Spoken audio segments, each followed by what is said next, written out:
Hello students, मैं सुनील गौतम आपका स्वागत करता हूं आपके अपने यूट्यूब चैनल सुनील कॉन्सेप्ट में। मेरे प्यारे बच्चों, आज हम कक्षा 10 की प्रश्नावली 3.5 के क्वेश्चन नंबर 4 के जितने भी खंड हैं उनको सॉल्व करेंगे। चलिए शुरुआत करते हैं क्वेश्चन नंबर 4 के फर्स्ट खंड से।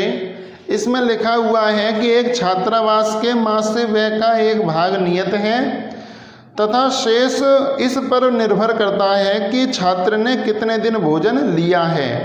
जब एक विद्यार्थी ए को जो 20 दिन भोजन करता है 1000 छात्रावास के व्यय के लिए अदा करने पड़ते हैं, जबकि एक विद्यार्थी बी को जो 26 दिन भोजन करता है छात्रावास के व्यय के लिए 1180 रुपये अदा करने पड़ते हैं। नियत व्यय और प्रतिदिन के भोजन का मूल्य ज्ञात कीजिए। तो हम ये मानकर चलेंगे क्वेश्चन नंबर 4 के फर्स्ट में कि माना नियत व्यय जो है हमारा वो x रुपये हैं। कितने हैं? x रुपये हैं। और प्रतिदिन भोजन पर खर्च, प्रतिदिन भोजन पर खर्च, भोजन पर खर्च, तो भाई इसको मान लो 22 रुपये। तो ये 22 रुपये हो गए प्रतिदिन भोजन पर खर्च। अब स्टूडेंट ए की बात करते हैं। स्टूडेंट ए ने क्या करा? उसने 20 दिन लगातार भोजन करा। तो 20 दिन लगातार भोजन किया तो सबसे पहले तो उसका जो फिक्स जो अमाउंट है वो तो x रुपये तो लगेगा ही, साथ ही साथ 20 दिन का भोजन का खर्चा और आएगा। तो एक दिन का भोजन का खर्चा भाई साहब कितना है? 22। तो आप कहोगे कि 20 दिन का कितना होगा? कि 20 22। तो इन दोनों को जब मिला लिया मैंने तो भाई साहब उसकी जेब में से 1000 रुपये कट हो गए। महीने पे 1000 रुपये कट। तो इसको मान लोगे आप इक्वेशन नंबर फर्स्ट। फिर स्टूडेंट बी की बात करते हैं। तो स्टूडेंट बी ने 26 दिन भोजन किया, इसका मतलब x + 26y, और कितने रुपए कट हो गए उसके जेब में से? 1180 रुपये। तो ये क्वेश्चन नंबर सेकंड कर लेंगे। अब किसी भी बीजगणितीय विधि से इसको सॉल्व कर सकते हैं। तो मैंने आपको बताया था कि विलोपन विधि यहाँ पे लग जाएगी क्योंकि ये दोनों सेम हैं। तो घटाने पर मेरे प्यारे बंधुओं, घटाने पर क्या आएगा? x कट जाएगा। 20 में से 26 गए तो माइनस के 6y, और 1180 में से 1000 गए तो माइनस के 180, माइनस से ये माइनस कट जाएगा। तो 180/6, तो 6 तिया 18। लो भाई साहब कितने रुपये आ गए? 30 रुपये आ गए। तो इस y का मान समीकरण फर्स्ट में रखने पर इसको इसमें जब रखोगे तो x + के 20 गुणा 30 बराबर 1000। तो x + के 600 बराबर 1000। तो x बराबर 1000 माइनस के 600, तो x की वैल्यू हो गई भाई साहब 400 रुपये। तो आप समझ पाए कि उसका जो फिक्स अमाउंट था वो कितना था? 400 रुपये था। और प्रतिदिन भोजन पर जो खर्च हो रहा था उसका कितना हो रहा था? 30 रुपये हो रहा था। कितना हो रहा था? 30 रुपये हो रहा था। अब मैं आपके लिए एक घर के लिए क्वेश्चन देता हूँ कि सी जो स्टूडेंट है वो 30 दिन भोजन करता है। कितने दिन करता है? 30 दिन। तो कमेंट बॉक्स में लिख के बताओ मुझे कि उसका खर्च कितना हो जाएगा, खर्च कितना होगा।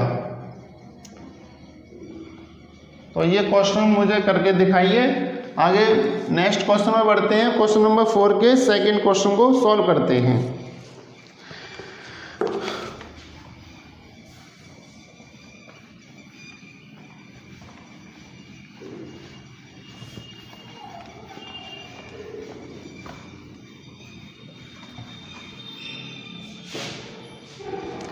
क्वेश्चन नंबर सेकंड में लिखा हुआ है,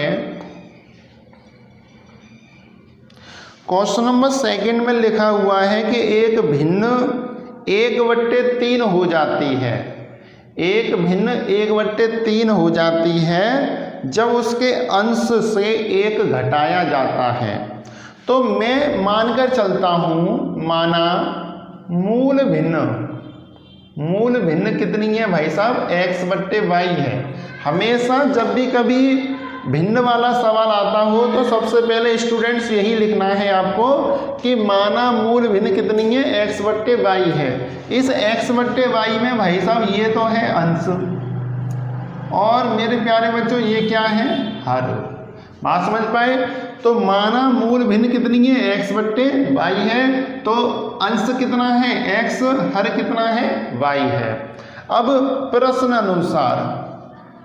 अनुसार इस वजह से लिखते हैं क्योंकि हम अपनी तरफ से कुछ नहीं कर रहे हैं, हम अपनी तरफ से कुछ नहीं करते हैं, प्रश्न में जो लिखा हुआ होता है वही हम आपको दिखाते हैं। तो प्रश्न में क्या लिखा है, प्रश्न में भाई साहब ये लिखा है कि जब उसके अंश से 1 घटाया जाता है, मतलब इस अंश में से 1 कम कर दो, लो भाई कम कर दिया, और जब हम इसमें से 1 कम कर देते हैं तो भिन्न 1/3 हो जाती है। लो जी 1/3 हो गई। अब क्या करेंगे, क्रॉस मल्टीप्लाई, आपका जीवन साथी क्रॉस मल्टीप्लाई, 3 की मल्टीप्लाई जब इसमें करोगे x-1 में तो यहाँ पे ऐसे लिख देंगे, और ये y एकम y, 3 की मल्टीप्लाई की तो 3x माइनस के 3 बराबर y, तो y बराबर कितना हुआ, 3x माइनस 3। लो जी भाई साहब ये आ गया क्वेश्चन नंबर फर्स्ट। अब क्या करते हैं, अब सेकंड कंडीशन को लिखते हैं। सेकंड कंडीशन में है वह 1/4 हो जाती है। तो 1/4 हो जाती है जब हर में 8 जोड़ दिया जाता है। अभी क्या कर रहे थे, अंश में से 1 कम कर रहे थे, तो 1/3 हो रही थी, अब हर में 8 ऐड और कर दो, मतलब जोड़ दो, तो x/y प्लस के 8 बराबर हो जाती है 1/4, तो 1/4 हो जाती है। चलो क्रॉस मल्टीप्लाई करते हैं आपका जीवन साथी, तो 4x बराबर y प्लस के 8। अब देखो, आप देखोगे y की वैल्यू यहाँ से डायरेक्ट रख देंगे, तो y का मान, इसे इक्वेशन नंबर सेकंड मान लेते हैं, y का मान समीकरण फर्स्ट से रखने पर, जब यहाँ पर रखोगे तो 4x बराबर कितना होगा, 3x माइनस 3 प्लस के 8, ये 3x इधर चले जाएंगे तो 4x माइनस के 3x बराबर, और माइनस के 3 प्लस के 8 कितना हुआ 5, तो x की वैल्यू कितनी हो गई 5 हो गई। इस x का मान x बराबर 5 समीकरण किस में रख दोगे, फर्स्ट में रखने पर जब इसमें रखोगे तो 3 × 5 माइनस के 3, तो 3 पंजे 15, 15 माइनस 3, तो कितने हो गए y बराबर 12। बात समझ पाए? तो बहुत ही आसान तरीके से हमने x और y के मान निकाल लिए। मेरे प्यारे बच्चों, मूल भिन्न कितनी होगी फिर हमारी, x का मान कितना है 5, y का मान कितना है 12, तो 5/12। ओके, बात समझ पाए? चलिए नेक्स्ट क्वेश्चन पे बढ़ते हैं। क्वेश्चन नंबर 3 की बात करते हैं, 4 के 3 की बात करते हैं। क्वेश्चन नंबर 4 के 3 में क्या लिखा हुआ है, तो क्वेश्चन नंबर 4 के 3, तो इसमें लिखा हुआ है यश ने एक टेस्ट में 40 अंक अर्जित किए। जब उसे प्रत्येक सही उत्तर पर 3 अंक मिले तथा अशुद्ध उत्तर पर 1 अंक की कटौती की गई। यदि उसे सही उत्तर पर 4 अंक मिलते तथा अशुद्ध उत्तर पर 2 अंक कटते तो यश 50 अंक अर्जित करता। टेस्ट में कितने प्रश्न थे? तो हम ये मानकर चलेंगे कि माना सही प्रश्नों की संख्या, मतलब उसने जो सही किए थे वो x हैं और गलत प्रश्नों की संख्या, तो उसे y मान लेते हैं। तो पेपर में कुल प्रश्न कितने हुए, x + y हुए। बात समझ पाए? तो हम ये मानकर चलते हैं कि सही प्रश्नों की संख्या कितनी है, x है, गलत प्रश्नों की संख्या y है, और पेपर में कुल जो प्रश्न आए वो x + y आए। मेरे प्यारे बच्चों, एक बात हमेशा ध्यान रखना कि क्वेश्चन को करने से पहले प्रश्न को जरूर ध्यानपूर्वक पढ़ें। एक बार समझ में ना आए तो 2 बार पढ़ें, 3 बार पढ़ें, लेकिन पढ़ें जरूर, क्योंकि 30% जो सॉल्यूशन होता है किसी भी सवाल का वो उसके क्वेश्चन में ही छिपा होता है। तो उसको समझने की कोशिश करें, और जब वो समझ में आ जाता है तो धीरे धीरे हमारी इक्वेशन आसान हो जाती हैं उनको बनाना। चलिए, अब इसमें लिखा हुआ है कि उसने 40 अंक अर्जित किए, सही उत्तर पर 3 अंक मिले। तो सही प्रश्नों की संख्या कितनी है, x। तो एक प्रश्न पर 3 अंक मिलते हैं, तो x प्रश्नों पर 3x, और एक गलत अशुद्ध उत्तर पर एक अंक कम हो जाता है, तो इसमें y कम कर देंगे। ऐसा करने पर उसे 40 नंबर मिले। ठीक इसी प्रकार अब सही उत्तर पर 4x मिलेंगे, 4 अंक मिलते हैं, और गलत उत्तर पर 2 अंक कट जाते हैं, मतलब 2y कम हो जाएगा। तो अब उसको 50 नंबर मिले। ये इक्वेशन नंबर 2 हो गई। इन दोनों इक्वेशंस को सॉल्व कर कर हम आंसर तक पहुंच सकते हैं। तो हम चाहें तो इसमें से 2 कॉमन ले सकते हैं, या फिर इसको 2y बनाना है तो 2 की मल्टीप्लाई कर दो। इसमें 2 की मल्टीप्लाई जैसे करो, 3 दूनी 6x, और ये माइनस के 2y, और ये कितने हो गए 80। घटाओगे, घटाने पर क्या होगा, घटाने पर मेरे प्यारे बच्चों ये माइनस का हो जाएगा, जो प्लस का हो जाएगा, जो माइनस का हो जाएगा, तो ये कट जाएगा। 4 में से 6 गए तो माइनस के 2x बचे, और 50 में से 80 गए तो माइनस के 30 बचे। तो x की वैल्यू हो गई 30/2। फिर x का मान हो गया 15। कितना हो गया x का मान? 15 हो गया। इस x का मान x = 15 समीकरण फर्स्ट में रखने पर जब इसमें रखोगे तो 3 × 15 माइनस के y बराबर के 40, तो 45 माइनस के y बराबर 40, माइनस के y बराबर 40 माइनस के 45, माइनस के y बराबर माइनस के 5, तो माइनस से माइनस कैंसिल, तो y की वैल्यू कितनी हो गई? 5 हो गई। तो x का मान 15 हुआ, y का मान 5 हुआ। इसका मतलब सही प्रश्नों की संख्या कितनी हुई? वो हुई 15। गलत प्रश्नों की संख्या कितनी हुई? 5। तो 15 और 5 कितने हुए? 20। इसका मतलब पेपर में 20 प्रश्न आए थे। बात समझ पाए? तो चलिए नेक्स्ट क्वेश्चन में बढ़ते हैं। क्वेश्चन नंबर 4 की बात करते हैं। अब क्वेश्चन नंबर 4 में क्या लिखा हुआ है इसको समझते हैं। तो क्वेश्चन नंबर 4 का 4 क्वेश्चन क्या कहता है? 4 का 4 क्वेश्चन है, एक राजमार्ग पर 2 स्थान हैं। तो एक राजमार्ग है, चलो 2 स्थान हो गए A और B, और इनके बीच में डिस्टेंस है 100 किलोमीटर की। इनके बीच की डिस्टेंस कितनी है? 100 किलोमीटर की है। एक कार A से तथा दूसरी कार B से एक ही समय चलना प्रारंभ करती है। एक कार यहाँ से चलना शुरू करती है और एक कार यहाँ से चलना शुरू करती है। सपोज मान के चलते हैं कि इसकी चाल है x किलोमीटर प्रति घंटा और इसकी चाल है y किलोमीटर प्रति घंटा। बात समझ पाए? अब बात आती है कि वो एक ही समान दिशा में हो, समान दिशा में चलें, समान दिशा में चलें तो क्या होगा। देखो मेरे प्यारे बच्चों, ये कार भी इसी दिशा में जा रही है और ये भी कार इसी दिशा में जा रही है। जब ये दोनों एक ही दिशा में जाती हैं तो 5 घंटे पश्चात मिलती हैं। कितने घंटे पश्चात मिलती हैं? 5 घंटे पश्चात। मतलब इन दोनों के बीच का जो डिस्टेंस है वो 5 घंटे में कवर हो पाता है। तो इसका मतलब x माइनस के y बराबर 100/5, तो x माइनस वाई बराबर 20 हो जाएगा। Equation number first.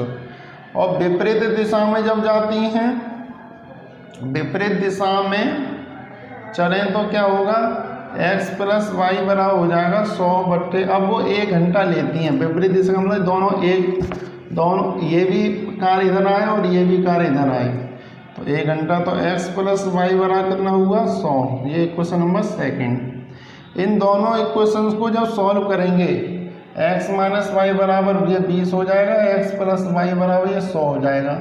तो आप देख रहे हैं इन दोनों को जोड़ने पर होगा, ये जोड़ने पर क्या होगा, ये दोनों कट जाएंगे तो 2x बराबर हो जाएगा 120। तो ये काटेंगे तो x बराबर 60। तो x की वैल्यू कितनी हो गई, 60 हो गई।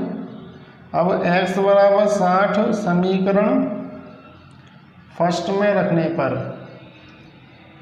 पर इसमें रखा तो 60 माइनस के y बराबर के 20, 60 उधर चला जाएगा तो माइनस के y बराबर 20 माइनस के 60, तो माइनस के y बराबर हो जाएगा माइनस के 40, माइनस से माइनस कट गया तो y की वैल्यू मेरे प्यारे बच्चों कितनी आ गई, 40 हो गई। तो इस प्रकार पहली कार की चाल कितनी हुई, पहली कार की चाल तो वो हुई 60 किलोमीटर प्रति घंटा और दूसरी कार की चाल तो वो 40 किलोमीटर प्रति घंटा हुई। आई होप आपको ये क्वेश्चन नंबर 4 का 4 समझ में आया होगा। अब नेक्स्ट क्वेश्चन में बढ़ते हैं और लास्ट इस क्वेश्चन करते हैं 4 का 5th। तो इस लास्ट क्वेश्चन, चलिए प्यारे बच्चों क्वेश्चन नंबर 4 का 5th क्वेश्चन करते हैं। इसमें क्या लिखा हुआ है, एक आयत का क्षेत्रफल 9 वर्ग इकाई कम हो जाता है यदि उसकी लंबाई 5 इकाई कम कर दी जाती है और चौड़ाई 3 इकाई बढ़ा दी जाती है। यदि हम लंबाई को 3 इकाई और चौड़ाई को 2 इकाई बढ़ा दें तो क्षेत्रफल 67 वर्ग इकाई बढ़ जाता है। आयत की विमाएं ज्ञात करो। मेरे प्यारे बच्चों सबसे पहले तो ये समझो आयत क्या होता है। आयत है ये हमने एक आयत बना दिया। इस आयत में ये लंबाई मान ली x और ये चौड़ाई मान ली y। कितनी मान ली, y मान ली। अब हम क्या कर रहे हैं, इसका क्षेत्रफल कितना हो जाएगा, x इंटू वाई, तो एक्स वाई। तो लो जी ये क्षेत्रफल लिख दिया हमने एक्स वाई। अब कंडीशन फर्स्ट की बात करते हैं। फर्स्ट कंडीशन में क्या लिखा हुआ है, फर्स्ट कंडीशन में ये लिखा है कि यदि हम लंबाई को 5 इकाई कम कर दें, मतलब ये जो लंबाई है इसमें 5 कम कर दें, तो चलो जी 5 कम कर दिया हमने, और चौड़ाई 3 बढ़ा दें, तो चलो जी y में 3 ऐड कर दिया। तो जब हम ऐसा कर देते हैं तो क्षेत्रफल जो हमारा एक्स वाई था वो 9 कम हो गया। तो चलो ठीक है, हमने 9 कम करके इसके बराबर रख दिया। अब इसकी इसमें मल्टीप्लाई करोगे तो एक्स वाई प्लस के 3x माइनस के 5y माइनस के 15 बराबर एक्स वाई माइनस के 9। एक्स वाई से ये एक्स वाई कट हो गया। अब मेरे प्यारे बच्चों 3x माइनस के 5y माइनस के 15 बराबर कितने हुए, तो माइनस के 9 हुए। ये माइनस के 15 उधर की साइड में जाएंगे तो 3x माइनस के 5y बराबर 15 माइनस के 9, तो 3x माइनस के 5y बराबर हो जाएगा 6। इक्वेशन नंबर फर्स्ट प्राप्त हो गई आपको। अब हम क्या करते हैं क्वेश्चन, फिर सेकंड कंडीशन की बात करते हैं। सेकंड कंडीशन में ये लिखा है कि हम लंबाई को 3 इकाई बढ़ा दें और चौड़ाई को 2 इकाई बढ़ा दें। भाई साहब इसमें 3 ऐड कर दो, इसमें 2 ऐड कर दो, तो x x प्लस 3 और y प्लस 2। तो लंबाई तो 3 इकाई बढ़ा रहे हैं और चौड़ाई 2 इकाई बढ़ा रहे हैं, तो ये दोनों बढ़ा दी, तो क्षेत्रफल पहले से 67 बढ़ जाता है, तो 67 बढ़ गया। अब इसकी इसमें मल्टीप्लाई करेंगे तो xy प्लस के 2x प्लस के 3y प्लस के 3 दूनी 6 बराबर xy प्लस के 67। xy से xy कट हो गया, तो 2x प्लस के 3y प्लस के 6 बराबर 67। तो 2x प्लस के 3y बराबर हुआ 67 माइनस के 6, तो ये आ जाएगा 2x प्लस के 3y बराबर 61। कितना आ जाएगा? 2x प्लस 3y बराबर 61 हो जाएगा। अब ये लिखने के बाद हम क्या करेंगे, ये इक्वेशन नंबर सेकंड मान लेंगे। अब ये इक्वेशन नंबर सेकंड हो गया हमारा, और फर्स्ट कौन सा था हमारा? फर्स्ट था हमारा 3x माइनस के 5y बराबर 6। ये इक्वेशन नंबर फर्स्ट था। अब हम देखो, आप देख पा रहे होंगे कि यहाँ 3x 3y है, यहाँ पे 5y है, तो हम विलोपन विधि यदि लगाना चाहें तो ये दोनों बराबर बैठने चाहिए। तो हम क्या करेंगे, इसमें 5 की मल्टीप्लाई और इसमें 3 की मल्टीप्लाई, तो 5 दूनी 10x 15y बराबर 5 और 30, तो 305 ये हो गए। 9x 15y बराबर 36 18। जोड़ने पर क्या होगा? जोड़ने पर ये कट जाएगा, तो 19x बराबर हो गया 323। तो x बराबर हो गया 323 बट्टे 19। 19 से ये काटा तो ये 17 बार कट गया हमारा। कितनी बार कट गया? 17। अब x बराबर 17 समीकरण फर्स्ट में रखने पर जब इसमें रख दोगे तो 3 × 17 माइनस के 5y बराबर 6 माइनस के 5y बराबर 6 माइनस पहले 51 लिख दो यहाँ पे। 5y माइनस के 6 माइनस 51, तो माइनस के 5y बराबर माइनस के 45, तो माइनस से माइनस कट गया, तो y बराबर 45 बट्टे 5। तो y का मान कितना हो गया? 9। इस प्रकार से हम निकाल पाए कि लंबाई कितनी थी हमारी स्टार्टिंग में। तो लंबाई हमारी थी 17 और चौड़ाई हमारी कितनी थी? चौड़ाई थी 9। आई होप आपको ये क्वेश्चन समझ में आया होगा। फिर भी कोई डाउट रह गया हो तो मेरे प्यारे बच्चों कमेंट बॉक्स में लिख सकते हैं आप कि सर हमारे ये समझ में नहीं आ रहा है, या फिर स्पीड ज़्यादा तेज हो, कम हो, स्लो हो, वो सब कुछ आप हमें फीडबैक दे सकते हैं कि सर आपकी स्पीड तेज है या फिर कम है, तो हम उस पर भी काम करेंगे। चलो मिलते हैं नेक्स्ट वीडियो में, और जाने से पहले चैनल को सब्सक्राइब जरूर कर दें, क्योंकि 10th क्लास का सिलेबस हमारे चैनल पर हम लगातार देते रहेंगे।